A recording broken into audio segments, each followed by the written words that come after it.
الملك عبد الله بن عبد العزيز آل سعود، حيث وافته المنية في تمام الساعة 1 من صباح هذا اليوم الجمعة الموافق 3/4/1436 من الهجرة. إنا لله وإنا إليه راجعون. تغمد الله خادم الحرمين الشريفين الملك عبد الله بن عبد العزيز بواسع رحمته وغفرانه، وأسكنه فسيح جناته، وعزاؤنا تمسك هذه الأمة بدينها القويم، فجزاه الله عن الإسلام وعن هذه الأمة وعن المسلمين كافة خير الجزاء. وقد تقرر الصلاة على خادم الحرمين الشريفين الملك عبد الله بن عبد العزيز آل سعود رحمه الله بعد صلاة عصر هذا اليوم الجمعة في جامع الإمام تركي بن عبد الله في مدينة الرياض، ولله الأمر من قبل ومن بعد. كما صدر عن الديوان الملكي البيان التالي: بيان من الديوان الملكي.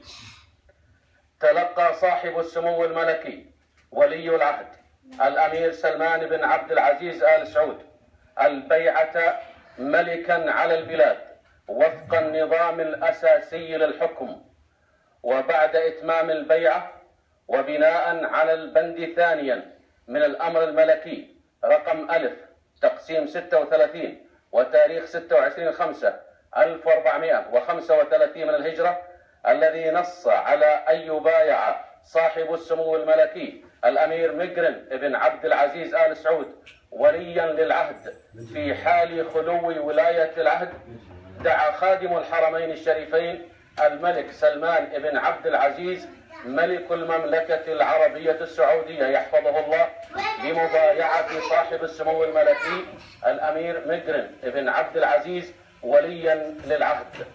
وقد تلقى سموه البيعة على ذلك، وستبدأ البيعة من المواطنين لخادم الحرمين الشريفين الملك سلمان بن عبد العزيز ولسمو ولي عهده الأمير مقرن بن عبد العزيز يحفظهم الله في قصر الحكم في الرياض بعد صلاة عشاء هذا اليوم الجمعة 3/4/1436 من الهجرة بمشيئة الله تعالى.